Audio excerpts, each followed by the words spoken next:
Hello అండి. నమస్తే. Sunday రోజు చిన్న వ్లాగ్ పెడుతున్నాను మీకు. సో, నెక్స్ట్ డేది కూడా వ్లాగ్ ఉందనమాట. మిస్ అవ్వకుండా చూడండి.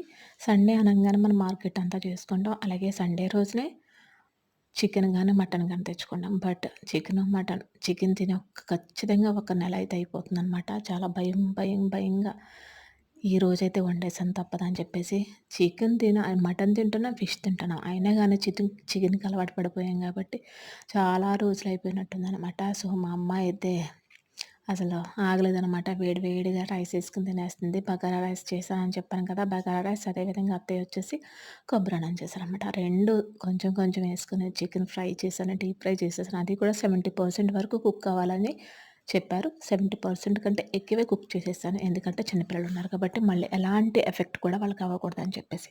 సో, తింటున్నారు. తినిన తర్వాత వచ్చేసి ఆ రోజు అయిపోయింది. చాలా భయంగా ఉన్నాము. తిన్నాము. గాడ్ గ్రేస్ మార్నింగ్ అయితే ఏమీ అవ్వలేదు. అందరం కూడా హ్యాపీగానే ఉన్నామనమాట. మటన్ ఎంత తిన్నా గానీ చికెన్ తినేవాళ్ళకి అలవాటు ఉన్నవాళ్ళు చికెన్ తినకపోతే అస్సలు ఉండలేరండి. సో, మా అమ్మాయి చాలా సంతోషంగా చాలా సంతోషంగా తినేస్తుందనమాట. సో, నెక్స్ట్ డే వచ్చేసి రస్కులు తిన్నామనమాట. నెక్స్ట్ డే వచ్చేసి రస్కులు బ్రేక్‌ఫాస్ట్ అయితే నేనేమి చేయలేదు. పిండి అవి కూడా నానబెట్టలేదు.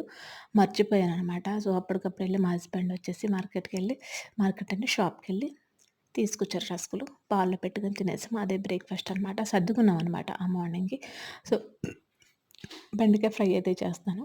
సో, చాలామందికి నేను ఒక విషయం చెప్పాలనుకుంటున్నాను. మా అత్తగారు సరిగ్గా చూడదు. మా అత్తగారు కోడలిని పట్టించుకోదు. కొడతా ఉంటారు, తిడతా ఉంటారు. ఇలాంటివి మన సోషల్ మీడియాలో ఏంటి మన చుట్టూ ఎక్కడ చూసినా ఏదో ఒక ఫ్యామిలీలో ఈ విషయాలు జరుగుతూ ఉంటాయి. ఒకటి గుర్తుపెట్టుకోండి ప్రతి ఆడపిల్ల కూడా పెళ్ళైన తర్వాత ఏ అత్తగారైనా సరే అమ్మ అస్సలవ్వదండి. సో, అంటే మీరిలా ఉన్నారా అని చెప్పి నన్ను అడగొచ్చు. మేమిలా ఉండడం లేదంటే సెకండరీ. మన కళ్ళతో చూస్తున్నాం. పక్కింటి వాళ్ళు గానీ, సోషల్ మీడియాలో గానీ, ఎక్కడైనా సరే ప్రతి విషయాల్లో కూడా ఎక్కడైనా చూస్తున్నాము.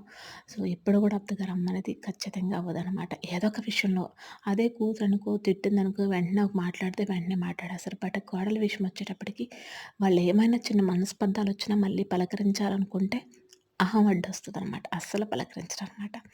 సో, బెండకాయ ఫ్రై అనేది మా పెద్ద పాపకి చాలా చాలా ఇష్టం. ఇంకొకటేంటంటే అలాగే కూతురు కూడా కోడలు కూడా కూతురవ్వాలనమాట అండి. సో, ఎందుకంటే ముందే చెప్పాను. కోడలనేటప్పుడు కోడలు ప్లేస్ ఇస్తారు. కూతురు ప్లేసు ఏ ఇంట్లోనూ కూడా ఇవ్వరనమాట. ఏదైనా చిన్న పొరపాటు జరిగిందంటే అక్కడే తెలిసిపోతదనమాట. సో, ఆడపిల్ల అంటేనే అంత. ప్రతిదానికి అడ్జస్ట్ అవ్వాల్సిందే జీవితంలో అనమాట. సో, బెండకాయ ఫ్రై అయితే మా పాపకి చాలా ఇష్టం. ఫ్రై చేసేసాను. అలాగే క్యారేజ్ లంచ్ బాక్స్ కూడా పెట్టేసాను. నేను కూడా రెడీ